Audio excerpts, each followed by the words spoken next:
Kipo kisa kimoja cha malaika wawili, mmoja mkubwa, mwingine mdogo. Walifanya safari, wakatembea mchana kutwa, na usiku kulipokucha wakatafuta hifadhi. Malaika wale wawili wakaenda kugonga katika nyumba moja ya mtu tajiri. Pale walipokwenda kugonga, wakapokelewa. Jumba lake lilikuwa ni kubwa mno, lakini alipopokea wageni wale ambao hakuwajua kama ni malaika, akawalaza malaika wale katika sehemu anayotunza vitu vyake vibovu. Aliwalaza store. Malaika wale wawili wakalala pale pasipo kulalama. Asubuhi kulipokucha, wakaona nyumba ya yule tajiri imepasuka ufa mkubwa.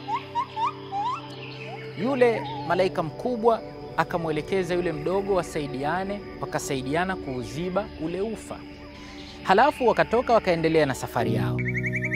Basi wakatembea tena mchana kutwa. Usiku palipokucha, mara hii wakawa wamefika pahala ambapo kuna kijumba kidogo cha masikini. Wakagonga na kuingia kwa yule masikini, akawapokea vizuri sana kwa moyo mzuri. Alikula nao kile alichokula yeye, akanywa nao kile alichokunywa yeye. Halafu akawalaza pahala pazuri panapofanana tu na pale alipolala yeye. Malaika wale wakalala kwa furaha usiku ule. Asubuhi palipokucha, wakasikia kilio nje. Walipotoka nje, wakakuta wale masikini, mke na mume, wanalia. Kilichowaliza, ng'ombe waliokuwa wakimtegemea kuendesha maisha yao, aliyekuwa akiwapa maziwa wanayokunywa na kuuza mengine wakapata chakula, amekufa. Yule malaika mdogo kwa uchungu akaongea akilalama, akamsema yule malaika mkubwa akimwambia, imekuwaje tulipokwenda kwa yule tajiri mwenye kiburi ukamsaidia kwa kuziba ufa wa nyumba yake, lakini tumekuja kwa huyu maskini mwema, ila yeye umeacha mpaka kifo kimemchukua ng'ombe wanayemtegemea kwa maisha yao. Yule malaika mkubwa akatoa majibu ya hekima kwelikweli. Akamwambia yule malaika mdogo ya kwamba si kila kitu kiko kama vile uonavyo kwa macho yako ya kawaida. Kisha akamtafsiria maana ya matendo yake. Akamwambia, katika nyumba ya yule tajiri niliuziba ule ufa kwa sababu pale ulipochanika ule ufa, kama angekuja na kutaka kujenga, angebaini chini palikuwa na dhahabu nyingi tu. Dhahabu ile ingeongezeka kwake, ingeongeza utajiri wake, ingemwongezea kiburi chake. Kwa hivyo sikulitaka hilo. Lakini usiku tulipolala hapa kwa masikini, alikuja malaika mtoa roho.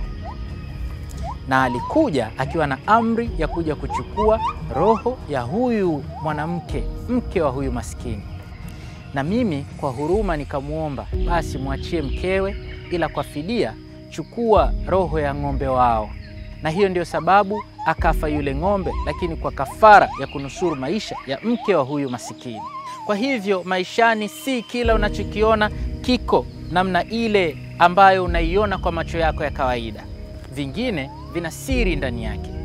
Hadithi hii ya hawa malaika wawili inatupeleka vizuri katika sehemu ya pili ya simulizi ya Nabii Yusuf. Kila jema lililokuwa likitokea kwenye maisha ya Yusufu lilibadilika na kuleta mtihani, na kila lililokuwa mtihani likazaa jambo jema mbele. Yusufu kupendwa sana na baba yake kukamletea shida kwa ndugu zake, mpaka wakampangia njama za kumuua. Wakamtupa kisimani na baadaye kumuuza utumwani. Kuuzwa utumwani ni jambo baya, lakini likaleta kheri mbele yake. Akaenda kuishi katika kasri la kifalme aliponunuliwa na waziri katika serikali ya Firauni. Uzuri wa sura, maumbile na tabia aliyojaliwa Yusufu na Mwenyezi Mungu ni jambo jema, jambo zuri. Yenyewe ikaleta shida ya kupendwa na mke wa bosi wake, na hata ikapelekea Yusufu kudhulumiwa na kufungwa gerezani. Gereza ni jambo baya, lakini ndio ikawa njia ya Yusufu kutambulika mbele ya mfalme, na hata baadaye mfalme akamteua Yusufu kuwa mtawala mkuu wa Misri. Mamlaka yote akamkabidhi yeye. hakika kila jambo baya linalokuja maishani mwako huleta jema ama huzaa jema, na kila jema linalokuja kuwa nalo makini, yaweza kuwa lenyewe ndio litakalozaa mtihani katika maisha yako. Karibu kuitazama sehemu ya pili ya simulizi ya kisa cha Nabii Yusuf. The Storybook. Miaka ile 7 ya shibe ikapita. Ikaanza miaka 7 ya njaa kama alivyokuwa ametabiri Yusufu. Basi inasemwa ya kwamba nchi nyingine zote zilikumbwa na njaa kali wakati huo, lakini Misri pekee ndio ilikuwa na chakula. Lakini baada ya muda kwenda, njaa ikaanza kuingia Misri. Wakati wananchi wa Misri walipoanza kuona njaa, walimlilia Farao mfalme wao awape chakula, naye Farao akawaambia Wamisri wote, nendeni kwa Yusufu, atakalowaambia fanyeni. Njaa ikazidi kuwa kali na kuenea katika nchi yote. Kwa hiyo Yusufu akazifungua ghala zote, akawauzia Wamisri chakula. Hata watu toka kila mahali duniani walikuja Misri kwa Yusufu kununua nafaka, kwani njaa ilikuwa kali duniani kote. Basi taarifa zile zilisambaa kote ulimwenguni mpaka Palestina alipokuwa akiishi Yakobo na watoto wake wengine. Biblia takatifu kitabu cha Mwanzo sura ya 42 aya ya 1 mpaka ya 38 inasimulia. Yakobo alipopata habari kwamba kulikuwa na nafaka huko Misri, akawaambia wanawe, mbona mnaketi mkitazamana tu? Nimesikia kwamba Misri kuna nafaka, nendeni huko mkanunue nafaka, tusije tukafa njaa. Hivyo wale ndugu 10 wa Yusufu wakaenda Misri kununua nafaka. Lakini Yakobo ambaye ni baba wa Yusufu hakumwacha Benyamini nduguye Yusufu aende pamoja nao, maana aliogopa ya kwamba angeweza kupata madhara. Basi wana wa Israeli, yani wale ndugu zake Yusufu, nao wakafika Misri wakiwa miongoni mwa wanunuzi wengine wa nafaka. Wakati huo Yusufu alikuwa ndiye mkuu huko Misri, na yeye ndiye aliyehusika na kuwauzia watu wote nafaka. Basi kaka zake wakaja na kumuinamia Yusufu kwa heshima. Yusufu alipowaona kaka zake akawatambua, lakini akajifanya kana kwamba hawafahamu. Akasema nao kwa ukali, akawauliza, mmetoka wapi nyinyi? Wakamjibu, tumetoka nchi ya Kanaani, tumekuja kununua chakula.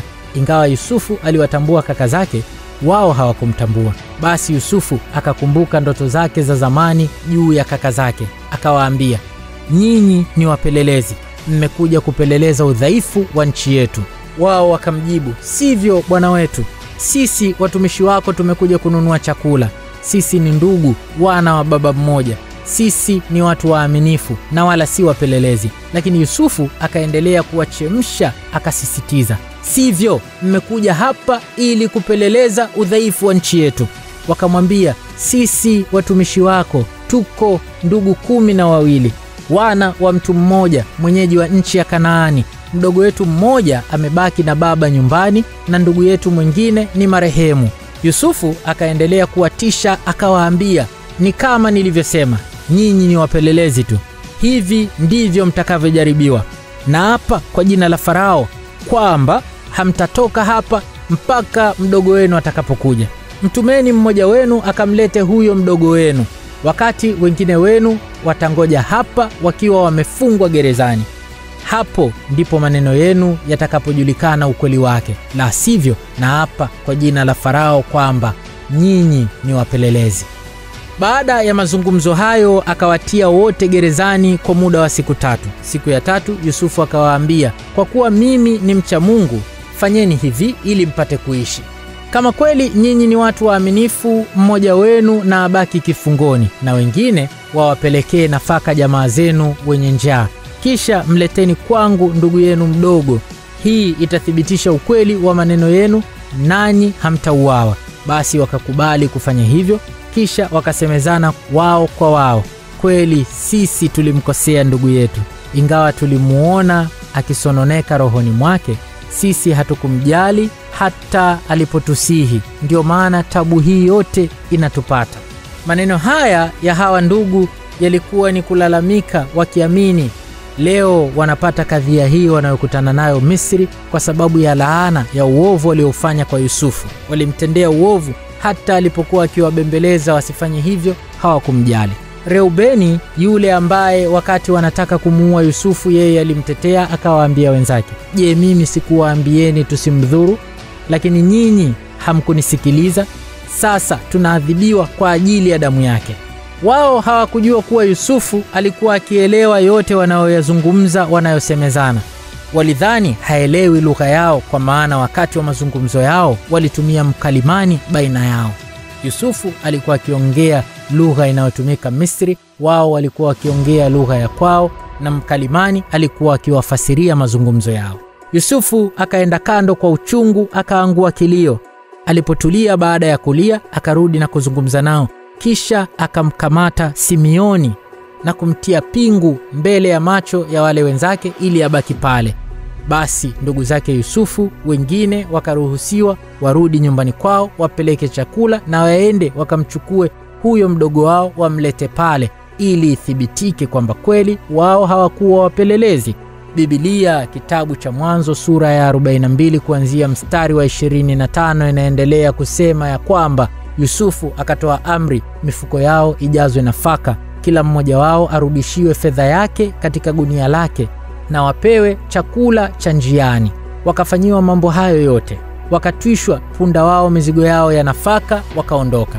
Ikawa walipofika mahali pa kulala wageni huko njiani, mmoja wao akafungua gunia lake ili apate kumlisha punda wake, akashangaa kukuta fedha yake mdomoni mwa gunia lake. Akawaambia ndugu zake, "Fedha yangu imerudishwa. Hii hapa mdomoni mwa gunia langu." Waliposikia hayo wakafa moyo, wakatazamana huku wakitetemeka na kuulizana, "Ni jambo gani hili alilotutendea Mungu?" Lilikuwa ni swali la majuto, wakikumbuka uovu waliomtendea Yusufu ndugu yao na hayo mambo wanayokutana nayo leo ya mauzauza.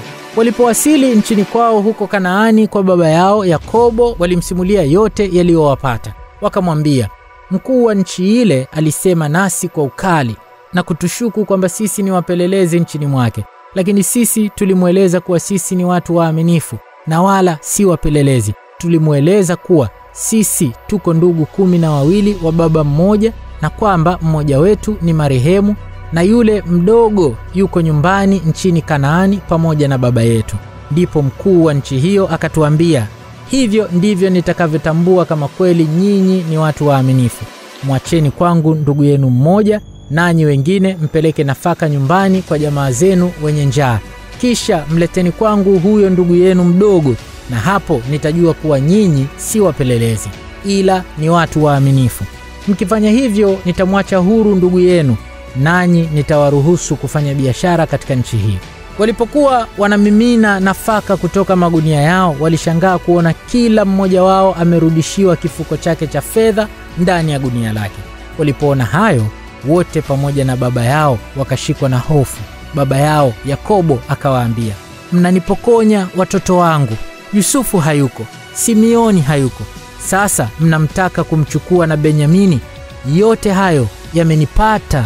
Hapo Reubeni akamwambia baba yake, "Nisipomrudisha Benyamini, waue wanangu wawili. Mwache Benyamini mikononi mwangu, nami nitamlinda na kumrudisha kwako." Lakini baba yake akamjibu, "Mwanangu hata kwenda nanyi. Ndugu yake amekwisha fariki, naye peke yake ndiye aliyebaki. Mimi ni mzee mwenye mvi. Ikiwa kijana huyu atapatwa na madhara yoyote katika safari mtakayofanya, basi mtaniua kwa huzuni." The Storybook. Tukigeukia imani ya Kiislamu, inasimulia tofauti kidogo na Biblia. Mafundisho ya Kiislamu yanaeleza ya kwamba sasa miaka ile ya njaa iliyotabiriwa na Nabii Yusuf ikaanza kuinyemelea Misri. Njaa ziliingia katika miji yote, na mji ambao baba yake Yusufu aliishi, Palestina, ikawa ni mojawapo ya miji ambayo ilikumbwa na njaa kubwa, njaa kali. Ila kwa nchi ya Misri, kulingana na chakula kilichokuwa kimehifadhiwa, kulingana na maarifa ya Yusufu, hakukuwa kabisa na njaa na chakula kilikuwa cha kutosha kama mchanga wa bahari. Kitendo hicho kikapelekea nchi za jirani kupata taarifa ya kwamba nchi ya Misri kuna mfalme mwenye hekima kubwa ambaye amehifadhi chakula na wala hakuna shida ya chakula, na ya kwamba anatoa sadaka, watu wanunue chakula wapeleke nchini mwao kwa wale wanaohitaji na wenye njaa. Yakub, ambaye kwenye Biblia anatajwa kama Yakobo, na watoto wake walipata taarifa hiyo, na kwa kuwa walipatwa na janga hilo la njaa, hivyo basi Yakub akawaambia watoto wake, nendeni Misri mkanunue chakula, maana kule kuna mfalme hodari aliyehifadhi chakula, anawauzia watu, na nyinyi nendeni tusije tukafa njaa. Hawakujua sasa wanakwenda kwa Yusufu waliyetaka kumuua na kumuuza utumwani. Wakaondoka kwao wakaingia Misri, na Yusufu ghafla akaona jopo la ndugu zake wanaingia. Kwa uwezo wa Mungu, alipowaona tu aligundua wale ni ndugu zangu waliotaka kuniangamiza, lakini ndugu zake hawakuwa wamemtambua, kwa maana ilikuwa imeshapita takriban miaka 30. Naye Yusufu akawauliza, nyinyi mmekuja mnataka nini? Nao wakamueleza, tumekuja kununua chakula, maana tumepata habari nchi hii kuna kiongozi hodari ambaye ametunza chakula, na sisi kule tunaangamia kwa njaa. Yusufu katika kuangalia akagundua kuwa hamuoni mdogo wake ambaye wao wawili, yeye na Benyamini, ndio wanashare mama mmoja. Ndipo akapata wasiwasi, huenda wamemuua na huyo mdogo wake wanayeshare naye mama mmoja. Na aliamini wanaweza kufikiri hivyo, kwa maana yeye Yusufu na huyo mdogo wake ndio waliokuwa wanapendwa sana na baba yao. Basi akawauliza, baba yenu yuko wapi na hamna ndugu zenu wengine?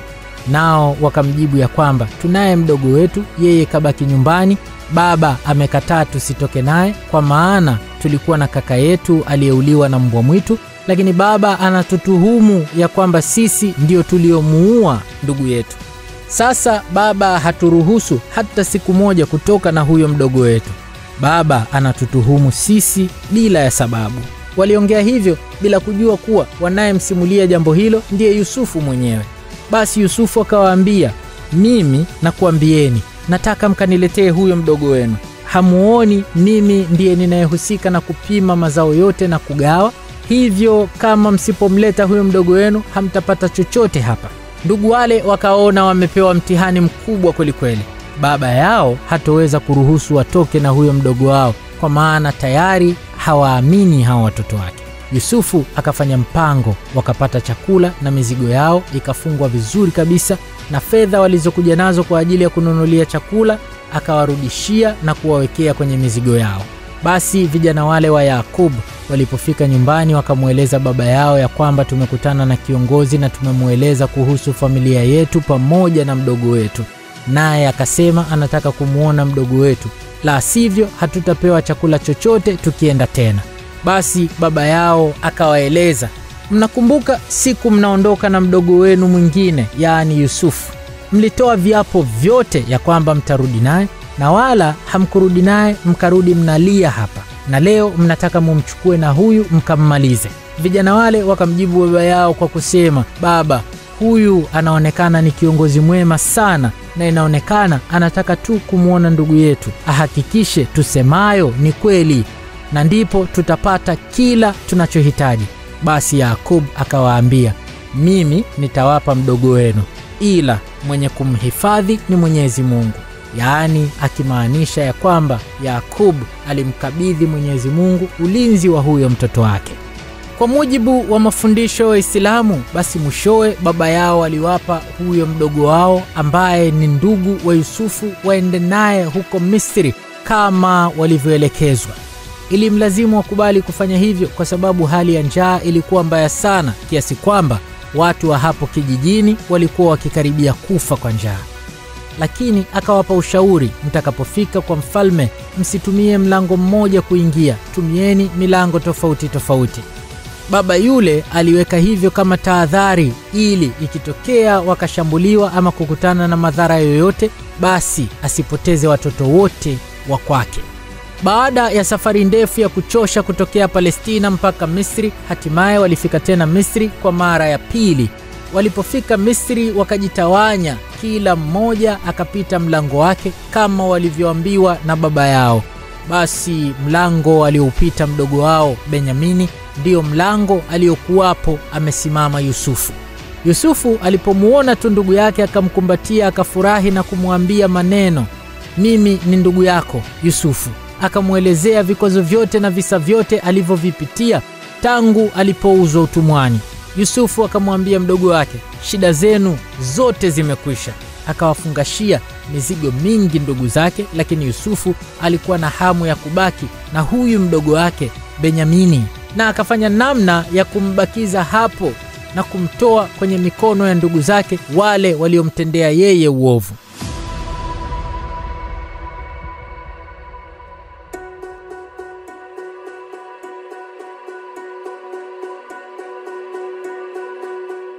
Tukirudi kwenye kurasa za Biblia takatifu yenyewe inasimulia ya kwamba katika sura ya 43 mstari wa 1 hadi wa 34 imeandikwa, kisha njaa ilizidi kuwa kali katika nchi ya Kanaani baada ya kile chakula walichokuwa wamenunua toka Misri kumalizika. Yakobo akawaambia wanawe, nendeni tena Misri mkanunue chakula kidogo. Lakini Yuda alimwambia baba yake, yule mtu alituonya vikali akasema, sitawapokea msipokuja na ndugu yenu mdogo. Kama utakubali ndugu yetu kwenda pamoja nasi, basi tutakwenda kukununulia chakula. Lakini iwapo hautakubali aende nasi, basi hatutakwenda huko. Kwani yule mtu alituambia waziwazi, hamtaniona msipokuja na ndugu yenu mdogo. Yakobo alihuzunika sana na akasema, kwa nini mkanitia taabuni kwa kumwambia huyo mtu kwamba mnaye ndugu mwingine? Wakamjibu, yule mtu alituhoji kwa makini sana kuhusu mambo yetu na jamaa yetu akisema, je, baba yenu angali hai? Je, mnaye ndugu wengine? Hivyo tulimjibu kulingana na maswali yake. Tungaliwezaje kujua kwamba atatuambia mleteni ndugu yenu? Yuda akamwambia baba yake, niruhusu mimi niende naye ili tuondoke mara moja. Twende tukanunue chakula, tusije tukafa njaa pamoja nawe na watoto wetu. Mimi mwenyewe nitakuwa mdhamini wake. Wewe utanidai mimi nisipomrudisha ukamwona kwa macho yako mwenyewe. Lawama na iwe juu yangu milele. Kama tusingalikawia, tungelikuwa tumekusha kwenda na kurudi mara mbili. Hapo baba yao akawaambia, haya, kwa vile ni lazima iwe hivyo, fanyeni hivi. Chukueni katika mifuko yenu baadhi ya mazao bora ya nchi yetu, mkampelekee zawadi huyo mkuu. Mchukulieni mafuta kidogo ya mkwaju, asali kidogo, ubani, manemane, kungu na lozi. Chukueni fedha mara mbili ya ile inayohitajika, kwa sababu ni lazima mrudishe fedha ile iliyowekwa mdomoni mwa magunia yenu, pengine ilirudishwa kwa makosa. Mchukueni pia ndugu yenu, mwende kwa huyo mtu. Mungu mwenye nguvu na awajalieni kupata huruma mbele ya mtu huyo. Awaachieni yule ndugu yenu mwingine, na awaachieni na huyu Benjamini mnayempeleka sasa, na wote mrudi pamoja. Kwa upande wangu, ikinipasa kufiwa na wanangu, basi. Hapo wakachukua zile zawadi na fedha mara mbili ya zile za awali, wakaenda Misri pamoja na ndugu yao Benjamin. Walipowasili wakaenda na kusimama mbele ya Yusufu. Yusufu alipomwona Benjamini pamoja nao, akamwambia msimamizi wa nyumbani mwake, wapeleke watu hawa nyumbani, umchinje mnyama mmoja na kumtengeneza vizuri, maana watu hawa watakula nami chakula cha mchana. Msimamizi huyo akafanya kama alivyoagizwa, akawapeleka wale wageni nyumbani kwa Yusufu. Walipoona wamepelekwa nyumbani kwa Yusufu, wakashikwa na hofu, wakasema wao kwa wao, tumeletwa huku kwa sababu ya ile fedha tuliyorudishiwa katika magunia yetu tulipokuja safari ya kwanza. Aliturudishia fedha ile mara ya kwanza ili apate kisingizio cha kutushambulia ghafla na kutunyang'anya punda wetu na kutufanya watumwa wake. Kwa hivyo wakamwendea yule msimamizi wa nyumba ya Yusufu, wakaongea naye wakiwa mlangoni, wakamwambia, samahani bwana, sisi tulikuja hapa mara ya kwanza kununua chakula. Tulipofika mahali pa kulala wageni huko njiani, wakati tukiondoka, tulifungua magunia yetu, tukashangaa kukuta fedha ya kila mmoja wetu mdomoni mwa gunia lake bila kuguswa. Sasa tumeirudisha fedha hiyo. Walimaanisha kwamba kama sababu ni kutaka kukamatwa kwa sababu ya deni la mwanzo kupewa chakula pasipo kukilipia, wamerudisha fedha ile ya deni ili wasiwe na shtaka lolote mbele ya Yusufu. Biblia inaendelea kusimulia ikisema, tumeleta na fedha nyingine kununulia chakula. Hatujui ni nani aliyeweka fedha yetu katika magunia yetu. Yule msimamizi akawajibu, msiwe na wasiwasi wala msiogope. Bila shaka Mungu wenu, Mungu wa baba yenu, ndiye aliyewarudishieni fedha katika magunia yenu. Mimi nilipokea fedha yenu. Baada ya kusema hivyo kuwatoa wasiwasi, kisha akawaletea Simeoni, yule ndugu yao ambaye walimbakiza katika ile safari ya kwanza, awe dhamana ya wao kwenda na kurudi wamlete Benjamin. Huyo msimamizi alipowakaribisha nyumbani kwa Yusufu, akawapa maji ya kunawa miguu yao na punda wao akawalisha. Nao wakatayarisha zawadi zao kwa ajili ya Yusufu, kwa sababu walisikia kuwa watakula naye chakula cha mchana. Yusufu aliporudi nyumbani, wakamletea zile zawadi walizokuja nazo na wakamuinamia kumsalimu kwa heshima. Akawauliza habari zao na kusema, "Mlinisimulia habari za mzee baba yenu. Je, ajambo? Angali hai?" Wakamjibu, "Mtumishi wako baba yetu hajambo na angali hai." Kisha wakainamisha vichwa chini kwa heshima. Yusufu alipoinua macho yake na kumuona Benjamini, nduguye, mtoto wa mama yake, akasema, "Huyu ndiye ndugu yenu mdogo mliyeniambia habari zake? Mungu na akufadhili mwanangu." Ghafla Yusufu akatoka mahali hapo, kwani machozi yalikuwa yanamlengalenga kwa shauku kubwa juu ya ndugu yake yule mdogo. Akaingia chumbani mwake na akaangua kilio. Baada ya kunawa uso wake, alitoka huku akijikaza, akaamuru chakula kiletwe. Chakula kilikuwa kikichukuliwa kutoka mezani pa Yusufu na kupelekwa kwao, lakini Benjamini alipewa mara 5 zaidi ya kiasi walichopewa ndugu zake. Wakanywa na kufurahi pamoja. The Storybook. Tukizirudia kurasa za Qur'ani tukufu, inasimulia juu ya njama za Yusufu kutaka kumbakisha yule mdogo wake ambaye wanashare mama. Alitaka ambakishe pale Misri, na sasa atafanyaje ili aweze kubaki naye mara hii katika hii safari yao ya pili watakaporudi kwao huko Palestina. Yeye anataka kubaki na huyu mdogo wake. Basi Yusufu akaandaa njama fulani. Inasimuliwa Yusufu akafanya mpango na kuwaambia walinzi wake wachukue moja ya pishi ya mfalme, waweke kwenye mizigo ya ndugu yake, tena awe ni yule mdogo wake anayetaka kubaki naye. Na halafu walinzi wale watoe tangazo, wanadi ya kwamba pishi ya mfalme imeibiwa na atakaye kamatwa nayo atafungwa. Ilimlazimu aandae njama hiyo kwa sababu angetaka kubaki naye huyo ndugu yao pasipokuwa na sababu yoyote iliyolazimu kubaki naye. Wale ndugu zake wasingekubali, kwani bado hajajitambulisha kwao, kwa hivyo hawajui kama yeye ndiyo Yusufu.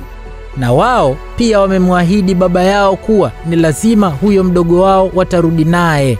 Basi wale ndugu wa Yusufu walipomaliza tu kupaki mizigo yao na kutaka kuanza kuondoka, mmoja wa walinzi akanadi ya kwamba, "Jamani, pishi ya mfalme imeibiwa na watu wote walioko humu ndani waweke mizigo yao chini, tunaanza kuwakagua sasa."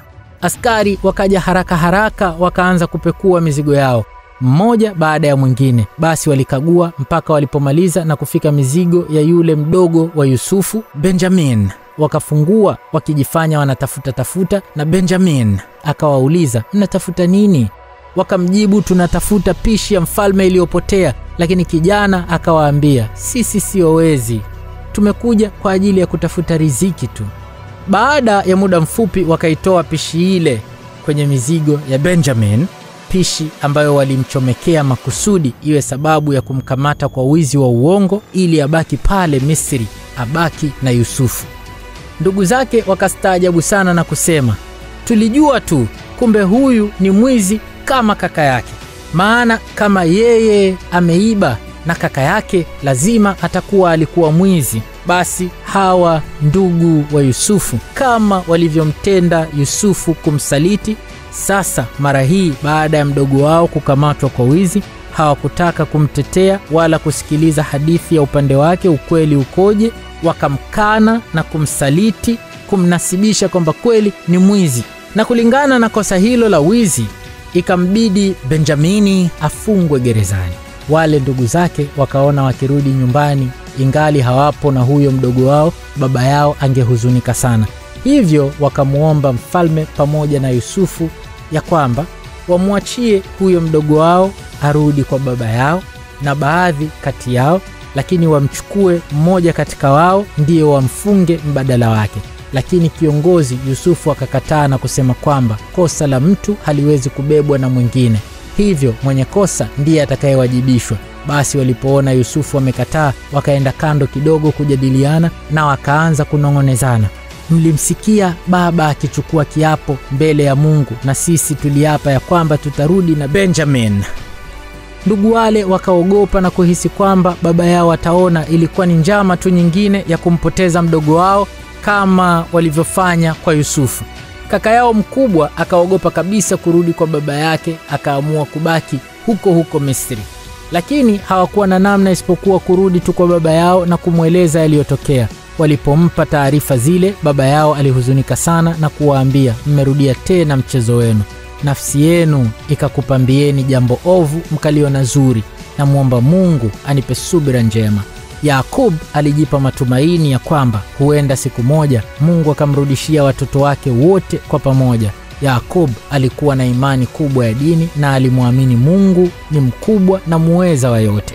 Yakub alimhuzunikia mwanawe Yusufu, na sasa amempoteza Benjamin, na kaka yao mwingine aliamua kubaki huko kuogopa lawama za baba yake. Lakini huzuni kubwa kabisa kwa mzee Yakub ilikuwa ni pale zamani alipompoteza Yusufu, kwani inasimuliwa alilia sana na kwa muda mrefu mpaka macho yake yakapofuka. Watoto wake wakawa wanamfariji baba yao, wanamwambia asihuzunike sana kwa maana anaweza akaangamia kwa huzuni na masononeko yake makubwa. Yakub akawaambia watoto wake, "Enyi watoto wangu, msinilalamikie maana huzuni zangu zote na mkabidhi Mungu. Lakini hebu nendeni mkafanye uchunguzi wa heri kumhusu Yusufu na ndugu yake Benyamini. Msikate tamaa na heri ya Mwenyezi Mungu na wema wa Mwenyezi Mungu." Yakub aliwatuma watoto wake waende wakajaribu kuchunguza na kutafuta wapi alipo Yusufu na ukweli wa shitaka linalomkabili Benjamini, na labda huenda Mungu akafanya heri hawa watoto wake huko walikonasa wakatoka na kurudi kwake wakiwa salama.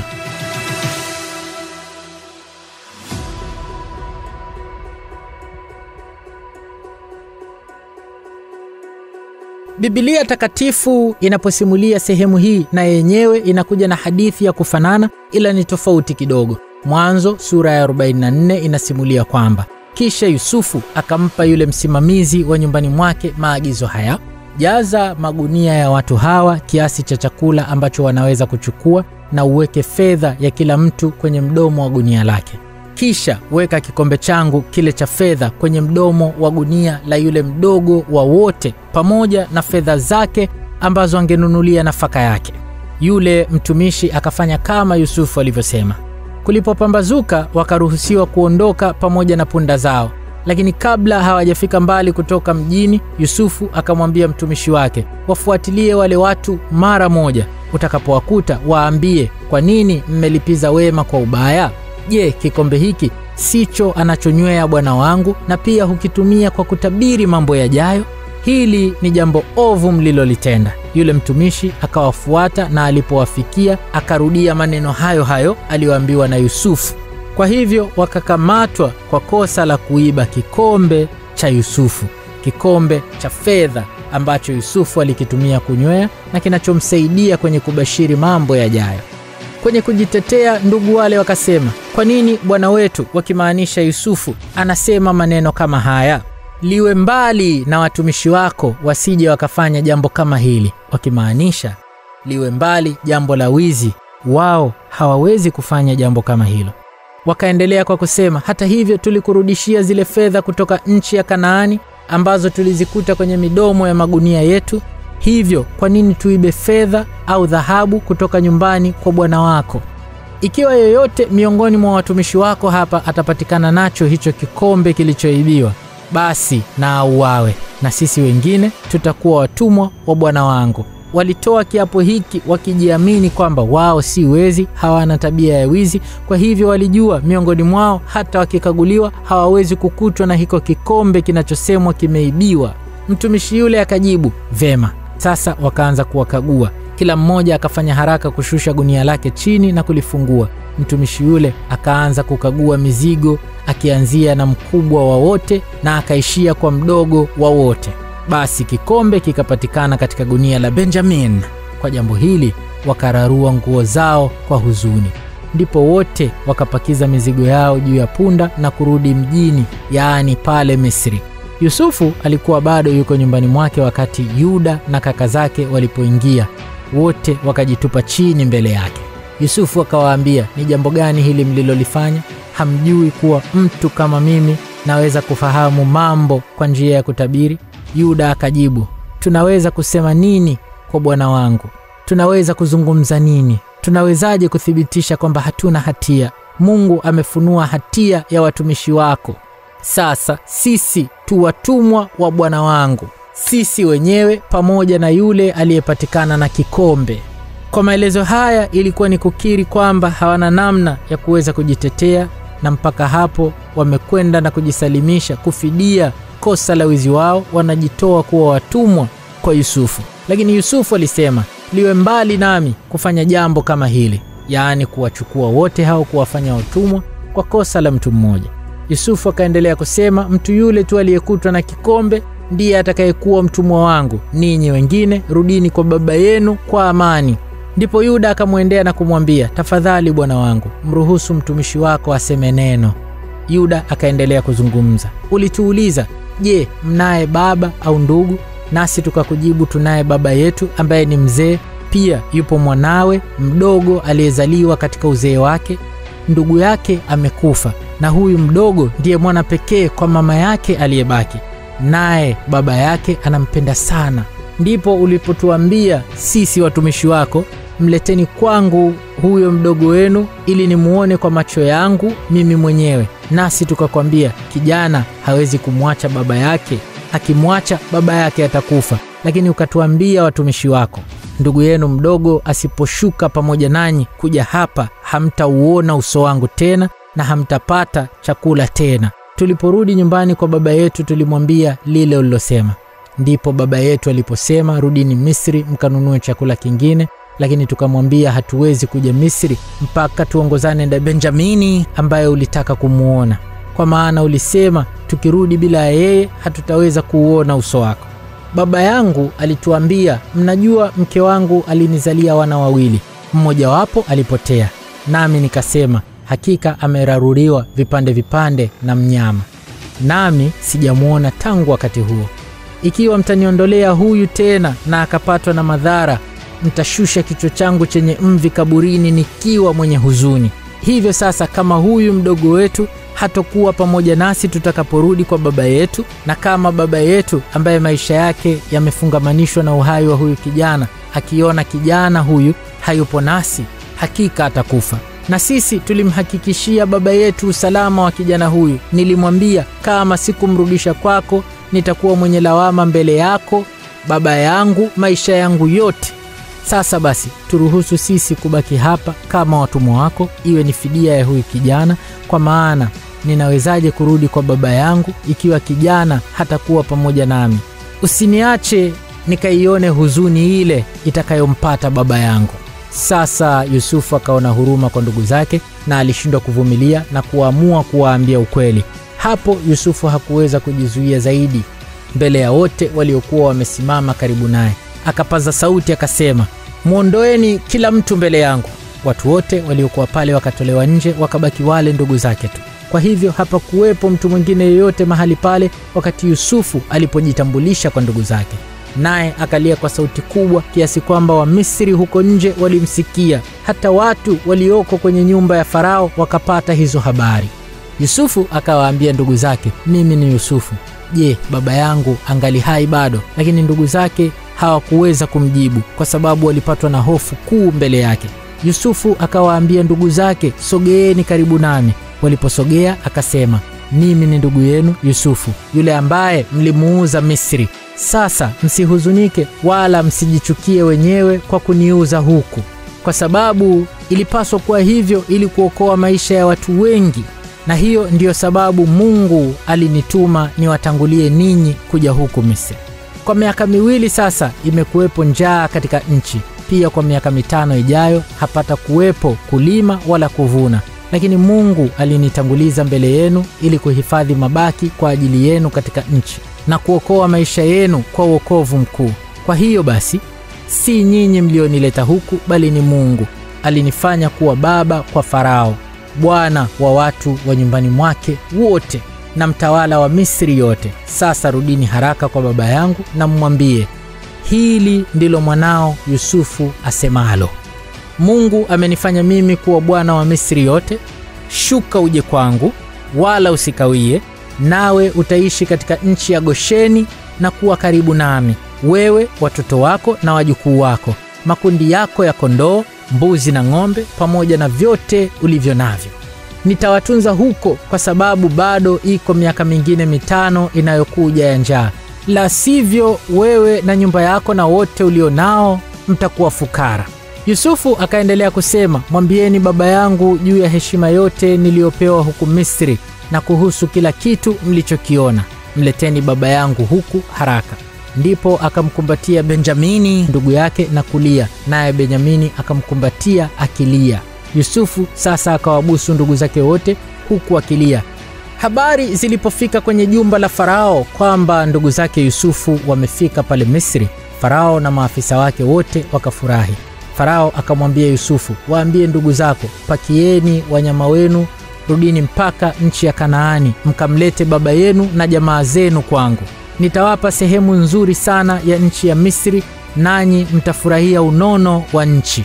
Chukueni magari ya kukokotwa kutoka Misri kwa ajili ya watoto wenu na wake zenu. Mkamchukue baba yenu mje, msijali kamwe kuhusu mali zenu, kwa sababu mema yote ya Misri yatakuwa yenu.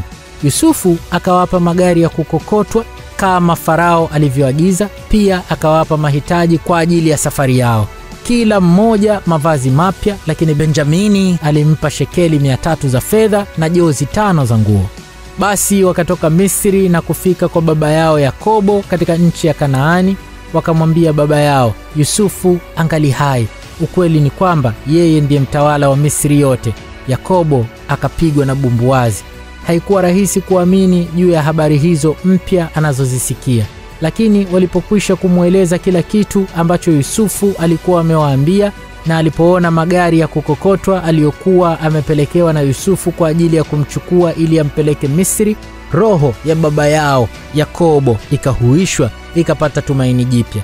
Yakobo akasema, nimesadiki mwanangu Yusufu bado yu hai, nitakwenda nikamuone kabla sijafa.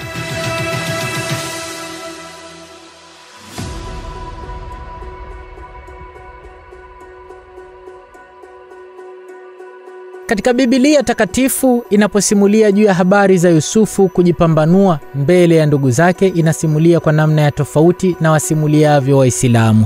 Kwa mujibu wa Waislamu, inasimuliwa kuwa baada ya kurudi kutoka Misri katika ile safari yao ya kwanza, muda ukaenda na ukame ukaendelea. Chakula walichonunua katika safari yao ya kwanza walikitumia kwa muda wa mwaka mmoja. Mwaka wa pili ulipoingia, hawakuwa tena na chakula wala hela. Hivyo wakaamua kuchukua baadhi ya bidhaa watakazoenda nazo Misri na wazitumie bidhaa hizo kubadilishana kwa chakula.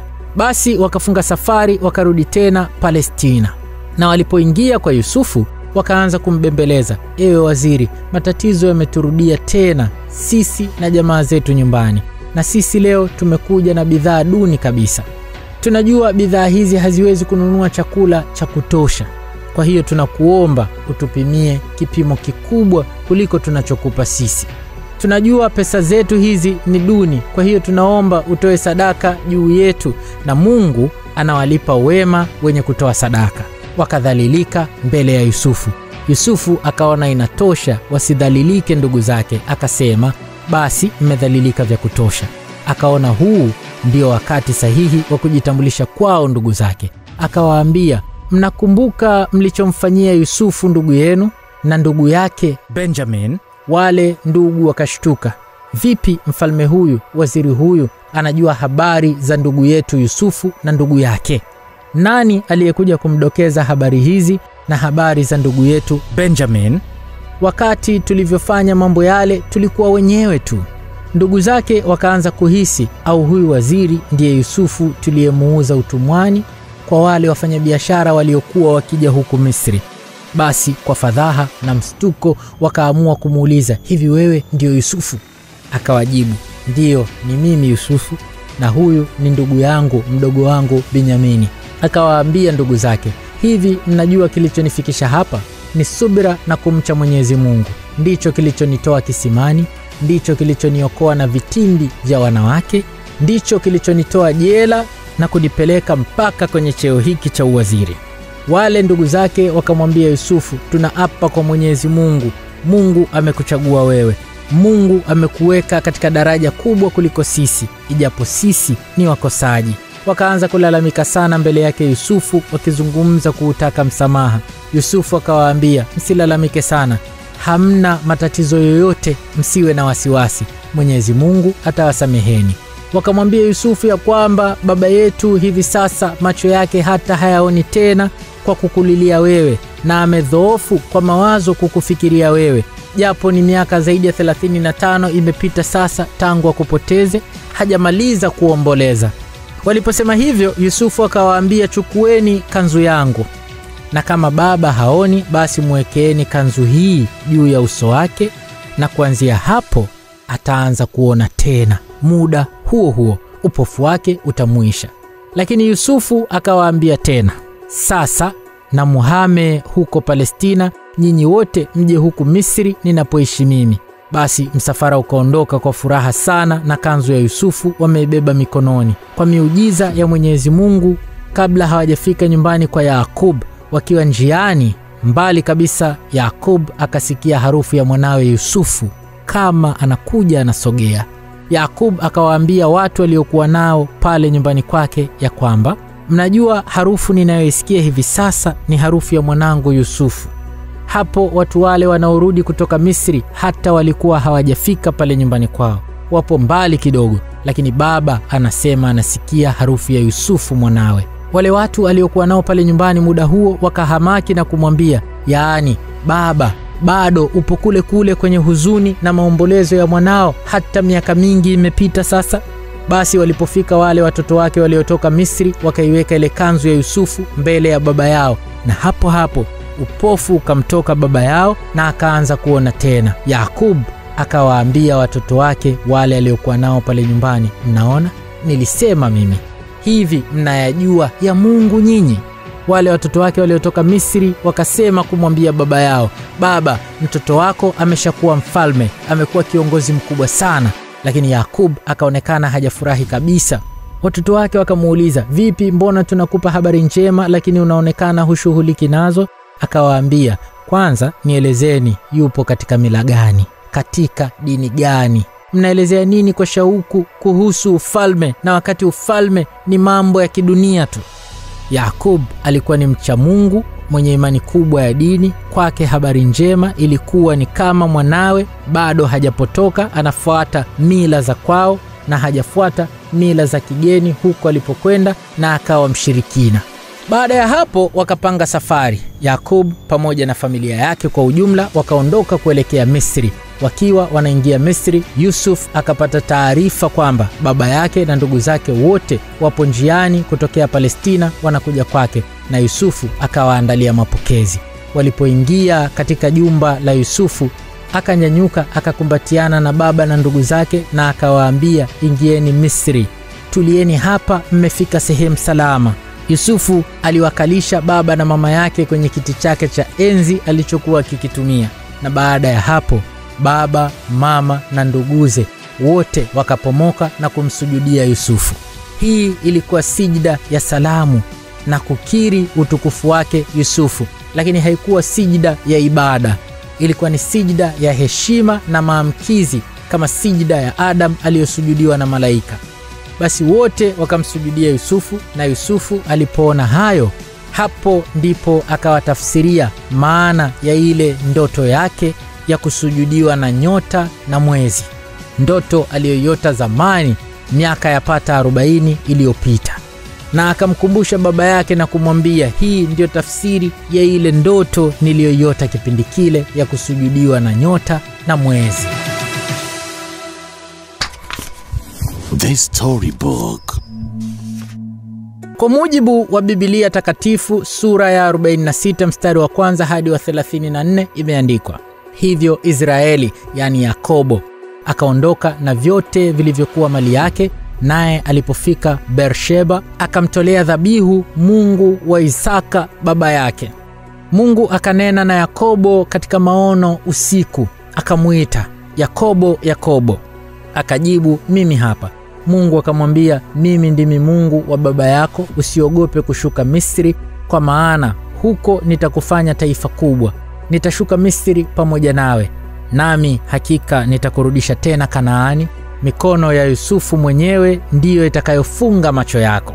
Kwa maneno haya ya Mwenyezi Mungu yaliyomuongoza Yakobo aende Misri na asiwe na wasiwasi, na atakuwa salama katika mikono ya Yusufu mpaka kitakapomkuta kifo, Yakobo akafanya maamuzi sasa ya kwenda Misri. Yakobo akaondoka Beersheba, nao wana wa Israeli wakamchukua baba yao Yakobo na watoto wao na wake zao katika magari ya kukokotwa yale Farao aliyokuwa amempelekea Yakobo yakamsafirishe kumleta Misri. Wakachukua pia mifugo yao na mali walizokuwa wamezipata Kanaani. Yakobo na uzao wake wote wakashuka kwenda Misri. Akachukua wanawe na binti zake, wajukuu wake wa kiume na wa kike, yaani uzao wake wote, mpaka Misri. Wote walikwenda Misri pamoja na Yakobo, waliokuwa wa uzao wake, hasa pasipo kuhesabu wakwe zake, walikuwa watu wapatao 66. Walipofika nchi ya Gosheni, gari kubwa zuri la Yusufu liliandaliwa, naye Yusufu akaenda Gosheni kumlaki baba yake. Yusufu alipofika mbele ya baba yake, akamkumbatia na akalia kwa muda mrefu. Yakobo akasema kumwambia Yusufu, sasa niko tayari kufa, kwa kuwa nimejionea mwenyewe kwamba bado uko hai. Ndipo Yusufu akawaambia ndugu zake na watu wa nyumbani mwa baba yake, nitapanda kwa Farao na kumwambia, ndugu zangu na watu wa nyumbani mwa baba yangu waliokuwa wakiishi katika nchi ya Kanaani wamekuja kwangu. Watu hao ni wachunga mifugo, wamekuja na makundi ya kondoo, mbuzi na ng'ombe, pamoja na kila kitu walicho nacho. Kweli Yusufu akawapeleka hao nduguze kwa Farao, na Farao akawapokea. Wale ndugu wakamwambia Farao, tumekuja kukaa huku kwa muda mfupi kwa sababu njaa ni kali huko Kanaani, na mifugo ya watumishi wako haina malisho. Kwa hiyo sasa tafadhali turuhusu watumishi wako sisi tukae hapa Gosheni. Farao akamwambia Yusufu, baba yako na ndugu zako wamekuja kwako, nayo nchi ya Misri ipo mbele yako. Uwakalishe baba yako na ndugu zako katika sehemu iliyo bora kupita zote katika nchi, na waishi Gosheni. Yakobo akaishi Misri miaka 17, nayo miaka ya maisha yake ikatimia kuwa 147. Wakati ulipokaribia wa Yakobo kufa, akamuita mwanawe Yusufu na kumwambia, kama nimepata kibali machoni pake, yaani akimaanisha machoni pa Mungu, basi weka mkono wako chini ya paja langu na uniahidi kuwa utanifanyia fadhili na uaminifu. Usinizike Misri, lakini nitakapopumzika na baba zangu unichukue kutoka Misri ukanizike walipozikwa baba zangu. Yusufu akamwambia, nitafanya kama unavyosema. Kwa msisitizo, Yakobo akasema, niapie. Na Yusufu akaapa kutunza ahadi yake mbele ya baba yake. Baada ya muda, Yusufu akaambiwa, baba yako ni mgonjwa. Yusufu akawachukua wanawe wawili, Manase na Efraimu, akaenda nao kumuona baba yake. Yakobo alipoambiwa mwanao Yusufu amekuja kukuona, akakusanya nguvu zake, akaketi kitandani. Hapo waliyozungumza mengi, hasa ya utabiri wa taifa la Israeli. Mimi nimeyakatisha, ila ukisoma Biblia utayaona. Baada ya hapo, Yakobo akawaita wanawe wote na kisha akasema, mimi niko karibu kukusanywa kwa watu wangu, akimaanisha kutangulia mbele za haki, kufa aende huko walipo baba zake, ndio maana anawaita watu wangu. Kisha Yakobo akaendelea kusema, mnizike pamoja na baba zangu kwenye pango katika shamba la Efroni Mhiti, pango lililoko katika shamba la Makpela karibu na Mamre huko Kanaani, shamba ambalo Abrahamu alilinunua kwa ajili ya mahali pa kuzikia. Yakobo ilikuwa anawaaga wanawe ya kwamba siku za maisha yake duniani zimekwisha. Akawaaga wanawe na hata akachagua na kuwaelekeza wakamzike wapi atakapokufa. Basi Yusufu akamwangukia baba yake, akalia juu yake na akambusu. Yakobo baba yake Yusufu akafa. Yusufu akawaagiza matabibu waliokuwa wakimhudumia baba yake wamtie dawa ya kuzuia mwili wake usioze, ili waweze kumsafirisha kumpeleka mpaka Kanaani, wakamzike huko alikopachagua. Kisha Yusufu akaomba ruhusa kwa Farao ili akamzike baba yake, na Farao akamruhusu asafiri, yeye na jamaa zake wote na hata baadhi ya maafisa wa Farao. Ndugu zake Yusufu walipoona kwamba baba yao amekufa, wakasema, itakuwaje kama Yusufu ataweka kinyongo dhidi yetu na kutulipa mabaya yote tuliyomtendea? Kwa hiyo wakampelekea Yusufu ujumbe, wakasema, kabla baba yako hajafa aliacha maagizo haya. Alisema, hili ndilo mtakalomwambia Yusufu: ninakuomba uwasamehe ndugu zako dhambi na mabaya kwa vile walivyokutenda vibaya. Sasa tafadhali samehe dhambi za watumishi wa Mungu wa baba yako. Ujumbe huu ulipomfikia Yusufu na wale ndugu zake, wakaja na kujitupa chini mbele yake, wakasema, sisi ni watumwa wako. Lakini Yusufu akawaambia, msiogope. Je, mimi ni badala ya Mungu? Mlikusudia kunidhuru, lakini Mungu alikusudia mema, ili litimie hili linalofanyika sasa, kuokoa maisha ya watu wengi. Hivyo basi msiogope, mimi nitawatunza ninyi nyote pamoja na watoto wenu. Akawahakikishia na kusema nao kwa wema. Yusufu akakaa katika nchi ya Misri, yeye pamoja na jamaa yote ya baba yake, akaishi miaka 110. Siku moja Yusufu akawaambia ndugu zake, mimi ninakaribia kufa, lakini kwa hakika Mungu atawasaidia na kuwachukueni kutoka nchi hii na kuwapeleka katika nchi aliyomwahidi kwa kiapo Abrahamu, Isaka na Yakobo. Kwa hiyo Yusufu akafa akiwa na umri wa miaka 110. Baada ya kumtia dawa ili asioze, akawekwa kwenye jeneza huko Misri.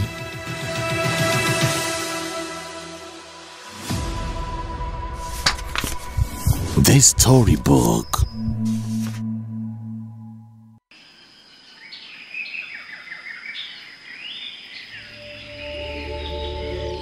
Nabii Yusufu akaishi Misri maisha yake yote, na alipofika umri wa miaka 110 Mungu akamchukua. Lakini kabla ya kifo chake, inaelezwa kwamba Yusufu aliwaomba nduguze atakapokufa wauchukue mwili wake, wausafirishe, wakamzike kwao Palestina, wakamzike kando ya babu na baba zake. Basi Yusufu alipofariki, wakausafisha mwili wake, kisha wakautia katika jeneza, ukahifadhiwa pale Misri. Inasemwa ulikaa mpaka enzi za Nabii Musa. Musa wakati anafanya ile safari ya kuwakomboa Waisraeli kutoka Misri utumwani kuwapeleka Kanaani, ndio wakaubeba na mwili wa Yusufu.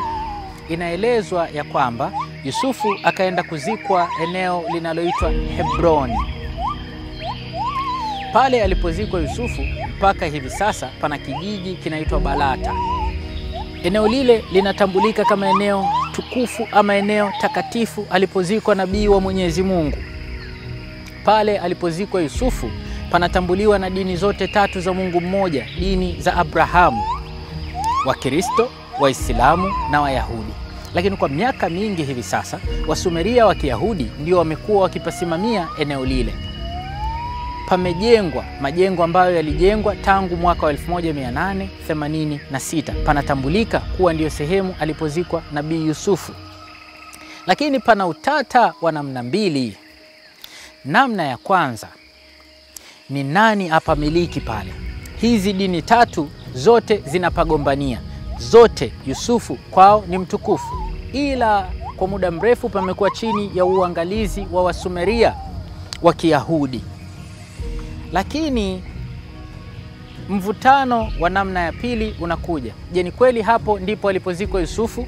Wako wanaakiolojia ambao wanasema wamefanya tafiti na wamebaini ya kwamba hakuna ushahidi wowote wa kihistoria wa masalia ya kale unaothibitisha pale kweli ndipo alipozikwa Yusufu, na yote yanayosimuliwa kwenye safari ya kifo chake mpaka pale kwenda kuzikwa ni ukweli. Historia haionyeshi masalia au ushahidi wowote ule kuthibitisha juu ya kutokea kwa tukio hili. Biblia ilipokuja kuandikwa baadaye ikaleta utata zaidi. Maeneo mbalimbali ya lile eneo la Shekemu, karibu na hapo lililopo kaburi linalotambulika sasa, pakatajwa maeneo mbalimbali kwamba huenda ndipo yalipo masalia ya mwili wa Yusufu. mpaka hivi leo, japo iko sehemu moja pale Balata ambapo inaaminika hapo ndipo alipozikwa Yusufu, lakini sehemu zingine ziko zinazotajwa na utata unaendelea kutafuta wapi hasa yalipo masalia ya mwili wa Yusufu ama lilipo kaburi la mwili wa Nabii Yusufu. Profesa Jamal April, Jamal Mustafa. The Storybook. Mimi naitwa Jamal Mustafa, Jamal April, Professor. I gotta tell you something. Kama unataka saa kali, kuna wanangu wanaitwa Order Stores. Wana saa kali sana za kila aina. Zilizokaa kibrazameni, zilizokaa kiofisi, zozote zile unazozitaka. Order Stores wanaweza kuwa ni option nzuri ya kukupa kile ambacho unahitaji chenye ubora kwa uhakika kabisa na kwa bei nzuri kabisa. Lakini pia kwa wale wanangu ambao wanapenda miguu mikali, shout out to my man Fundi Miguu. Lakini kwa wale ambao pia wanapenda miguu mikali, shout out to my man Fundi Miguu. Fundi Miguu ana kila aina ya viatu. Kila aina ya trend ya viatu vipya inayoingia vinapatikana kwa Fundi Miguu. So kama unahitaji kiatu kikali, iwe ni raba, iwe ni sendo, iwe ni viatu vya kiofisi, mcheki Fundi Miguu. Follow Instagram, utapata mawasiliano yake Instagram na namba za simu. So you got to check him out, Fundi Miguu.